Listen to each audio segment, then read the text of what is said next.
What is up, Mets fans? I'm Mets Station, and today we're going to be reviewing the two big moves Billy Epler and the Mets front office made earlier this week. So earlier this week, the Mets made three big moves. We all on the same day too. We got Eduardo Escobar, Canha, and Starling Marte. So I already made a video about Eduardo Escobar right after the move came out. I thought it'd be done for the day. So I thought Mets would be done. We're going to look at pitching, we're going to look at Javier Baez, and then boom, 2 hours later, Canha's a Met. 2 hours later after that, Starling Marte's a Met. So we're going to be breaking down the two later moves that Billy Epler and the Mets front office made. So starting off with Canha, he was the second signing of the day after Eduardo Escobar. Caught a lot of Mets fans by surprise, but in 2021, Canha had a little bit of a down year. He slashed a 231 average, 358 on base percentage, 387 slugging, giving him on base plus slugging of 746 on the year. He did have 17 home runs and drove in 61 home runs from the right side of the plate. So overall, he didn't have a great year with the Athletics, but he still got on base for a decently high rate. 360 isn't anything to be ashamed of. His slugging was the only concerning part about his game this year. He's usually above 400, above 500 type of guy slugging. Slugged under 400 this year. That is a little concerning, but overall he did get on base. He had 22 doubles, 4 triples, played decent left field, and overall he had a decent year. And this is probably the goodbye for Michael Conforto. And if this isn't enough, Starling Marte. Now for Starling Marte, this move came at 11:50 at night. I was ready to go to sleep. Enjoyed my day as a Mets fan. Had a great time watching us sign Eduardo Escobar and Canha. I thought it was a perfect day as a Mets fan. We got a good third baseman and a good corner outfielder. How much better could it get? I was looking for a good night's rest of sleep. I got one of the best center fielders in the league. Top 10 center fielder in the league, in my opinion. We got Starling Marte. He was definitely in the rumors of the Mets looking at him, but there's nothing with the Mets having extended talks with him. So the Mets picked up a guy slash 310 average, 383 on base percentage, 458 slugging, giving an OPS of 841 on the year. What a great year Starling Marte had in Oakland and Miami this year. Excuse me. He had a fantastic year overall. He does something that the Mets are not historically good at.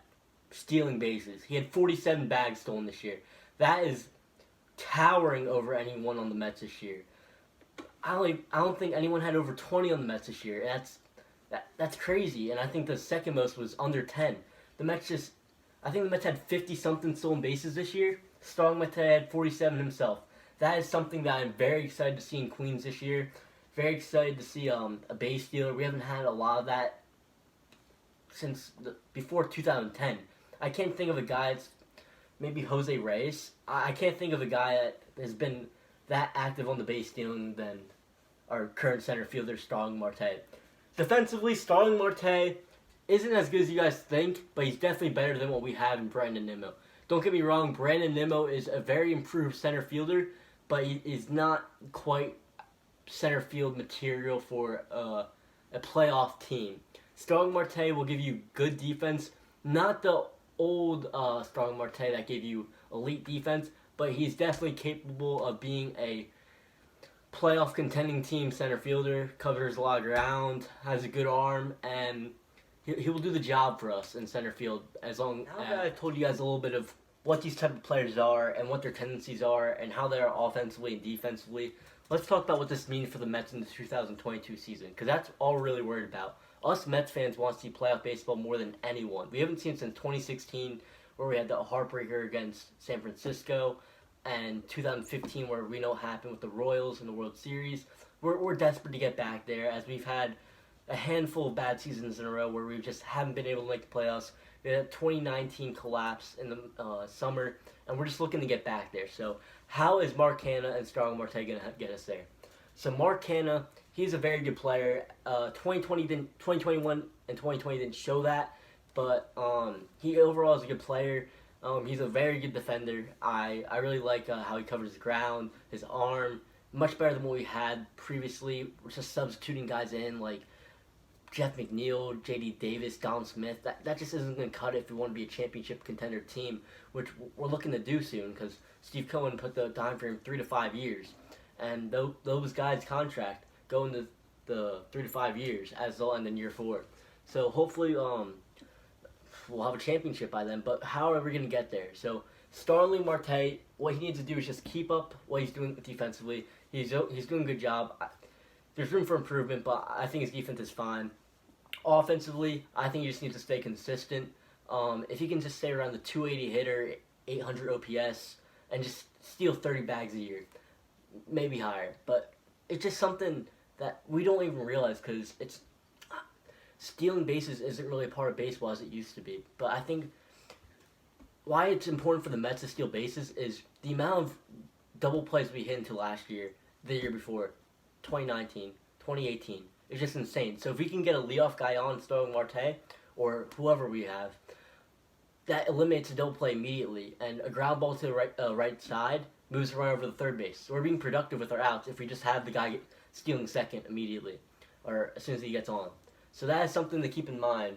Usually stealing bases is underrated or untalked about, but in the Mets case, I think it should be utilized a lot more than it has been in recent years. So I think that's how Starling Marte is going to be a big factor, a big difference for the Mets. But we haven't seen in a while. A aggressive base runner. If we get Javier Baez back, we'll have one of the best base running crew in the league. But Mark Canha is probably going to be a middle to late and 5, 6 or 7 in the lineup, which is very good to have. It's better than having like Kevin Pillar or a guy like James McCann or all these guys that are subpar hitters in the 6 or 7 hole. Now we have a guy that you have to pitch to and to get to another guy. There's really no weak spots in our lineup, I feel like.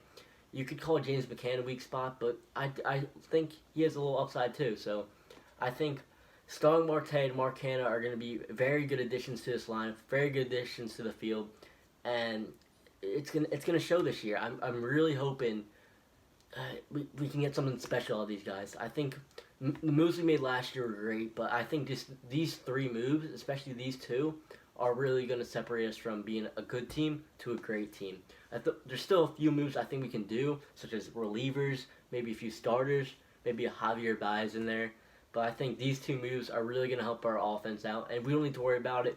The lockout on December 2nd, we don't need to worry about that. We're getting it out of the way. We got our moves done, and we're making it happen. Steve Cohen and Billy Epler are putting their money where their mouth is, and we're making 3 moves, hopefully more soon. So what's up, guys? It's Met Station, and if you guys enjoyed that episode of the Met Station offseason review, it'd mean the world to me if you guys just leave a like and subscribe real quick. I'm really trying to interact with more Mets fans on different platforms, so you liking and subscribing can help me reach out to other Mets fans, and we can start a bigger Mets community over here at Met Station on YouTube.